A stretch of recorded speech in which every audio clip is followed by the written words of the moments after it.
שלום לכם וערב טוב, היום בעושים סדר. כולם מוחזים במאחז. פעילי הימין שעלו למאחז עוז ציון בערב שבת, חיפשו פרובוקציה והשיגו. נשאל את העיתונאי דוקטור יועז הנדל ואת איילת שקד מהבית היהודי, האם הפוליטיקאים נפלו לפח שטמנו להם הקיצוניים.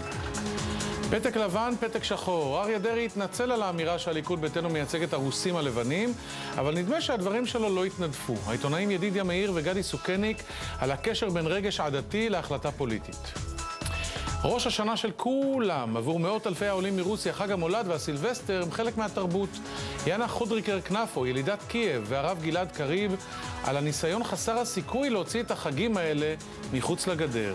עושים סדר, מיד מתחילים.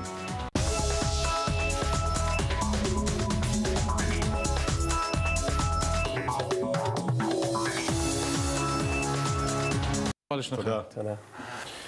עבור מאות אלפי העולים שהגיעו מברית המועצות לשעבר, חג המולד וערב ראש השנה האזרחית הם חלק מהתרבות. כאן בישראל יש רבנים שמסתכלים על המסורת הזו בעין עקומה, אפילו טורחים להסיר עצי אשוח, להחרים אולמות אירועים, לשלול כשרויות מאנשים כאלה מאולמות שמציינים את הסילבסטר. הגנה על האופי היהודי של המדינה או התערבות מוגזמת בחיי הפרט. יאנה חודריקר כנפו, לשעבר מלכת יופי, כתבה טור על הנושא באקסנט. שלום יאנה. שלום. קראתי את תורך הנוקב, מאוד גם השתכנעתי. הרב גלעד קריב, מנכ"ל התנועה הרפורמית, מועמד ברשימה של העבודה לכנסת. שלום. שלום. איזה מקום אתה? 27. בפעם הבאה כנראה. לאט לאט. נכון. מה בער בך לכתוב את הטור הזה? תראה, אני קראתי בוויינט את הידיעה של הרבנות בחיפה. אומרת שמסעדות שיהיה בהם... כן, שהם איימו לשלול כשרות מאולמות, וזה מה שבעצם הניע אותי לכתוב את הטור. את נולדת בקייב, נכון? אני נולדתי בקייב, כן. זאת אומרת, גדלתי מהעץ הזה. אני גדלתי מהעץ הזה, והאמת, אנשים פשוט לא מבינים שזה החג היחיד שחגגנו במשך כל השנה. אבל עוד דבר שאת מסבירה, זה לא חג נוצרי, זה ראש השנה, זה סוף השנה, אין לזה קשר לישו, אין שם צלב, זה... אין שם, אמרתי, כן, הבובה הקטנה באדום, זה דד מרוס, וזה לא ישו מחופש. מי זה דד מרוס למען השם? זה כמו סנטה קלאוס, רק רוסי בנוסח רוסי. סבא חורף. סבא חורף, כן. וזו דמות אגדית לגמרי, אין לה שום, באמת, אין לה שום קשר דתי. הפואנטה בסוף זה להביא מתנות לילדים. הפואנטה בדיוק לחלק מתנות לילדים, והילדים נורא מתלהבים מעץ מקושט. ואת אומרת, למה חינה כן? נכון, כי זה מנהג וזה שאנחנו הבאנו איתנו, לא? כן, ונכון, אם תתקן אותי אם אני טועה, אבל לצבוע גוף הלכתית לא בדיוק מותר. אז תתקן אותה אם היא טועה. אם אני טועה.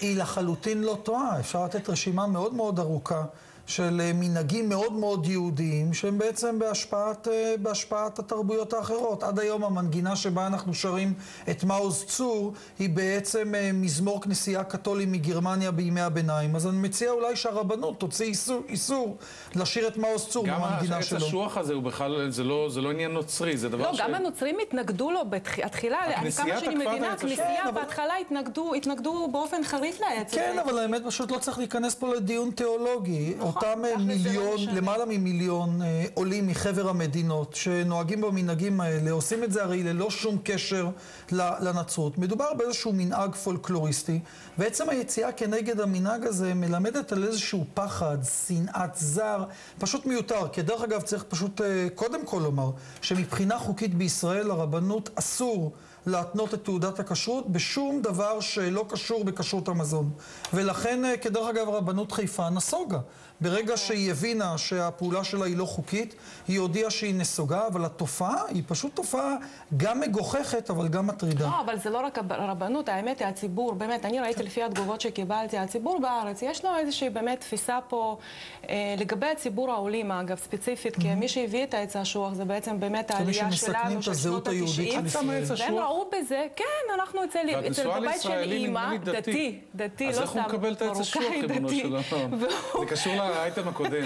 והוא, תראה, הוא בהתחלה קצת ככה, לקח את זה תסתכל על העץ בעין עקומה. ככה, אבל אחר כך הוא באמת, הוא בדק את זה, והוא ראה שאין שום קשר, וכמו שאנחנו חוגים באמת מנהגים אחרים, מנהגים מרוקאים, שאין לנו, ואני בכיף באמת מקבלת את כולם, זה לא שיש לי משהו נגד.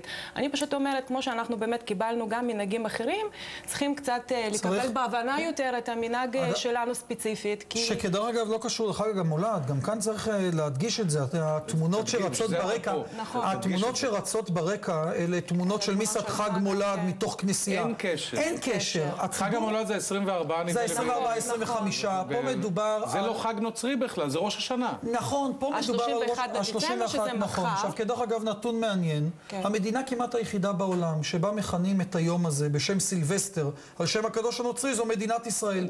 בכל העולם היום הזה נקרא New Year's, ראש השנה האזרחי. כולנו חיים על פי לוח השנה האזרחי. אני אישית לא חוגג את החג כי הוא לא מדבר עליי, אבל צריך לדעת אם היית מקייב, היית חוגג אותו. מדינת ישראל, כדרך אגב, בתל אביב, הרבה מאוד אנשים שאין להם שום קשר לעלייה מברית המועצות יחגגו באותו ערב.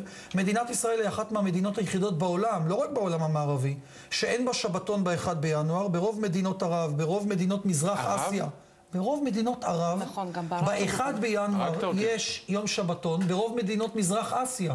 יש ב-1 בינואר יום שבתון. עכשיו, אנחנו במקום להבין שיש פה חג אוניברסלי, שסוף כל סוף כמעט כל האנושות נכון, יש פה איזושהי אחדות מסוימת. התחלה חדשה וכולי. אנחנו גם קוראים לחג הזה בשם סילבסטר, שזה פשוט היבט שולי. לא, אנחנו עושים חיבור לנצרות, וזה מטומטם. תגידי, כמה ילדים יש לך? עוד אני ארוג אותך באוקראינה, אתה יודע מה אומרים עכשיו בקייב?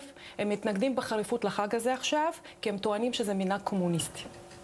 לניו ירז איב הזה. כן, כן, כן, הם אומרים, אנחנו מעכשיו לא רוצים לחגוג את זה, זה מנהג קומוניסטי. זה בכלל של האתאיסטים. יאנה, את רוצה להגיד לי שהילדים שלך, והם מחכים למתנות בעץ? בטח, הם יודעים שזה לא מגיע עם דד מרוז, אבל הם מחכים... אבל הם גם לא מקבלים את זה בקריסמס, הם מקבלים את זה בניו לא, מחר.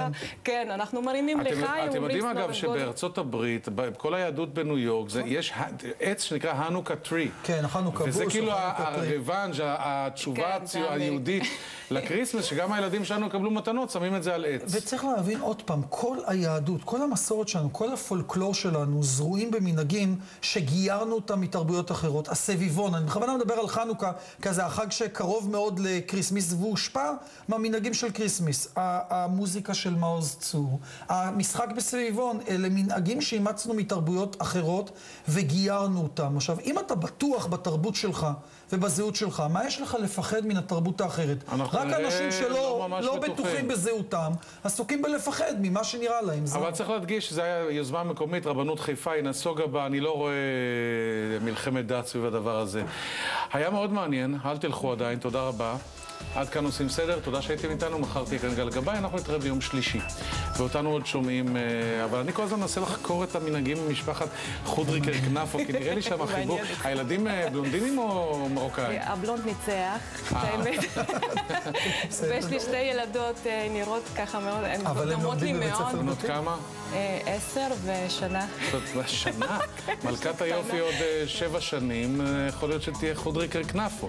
יש מצב. מעניין איך מתייחסים לזה בבית ספר הדתי שהם לומדים בו. לא, היא חזרה לי ואמרתי.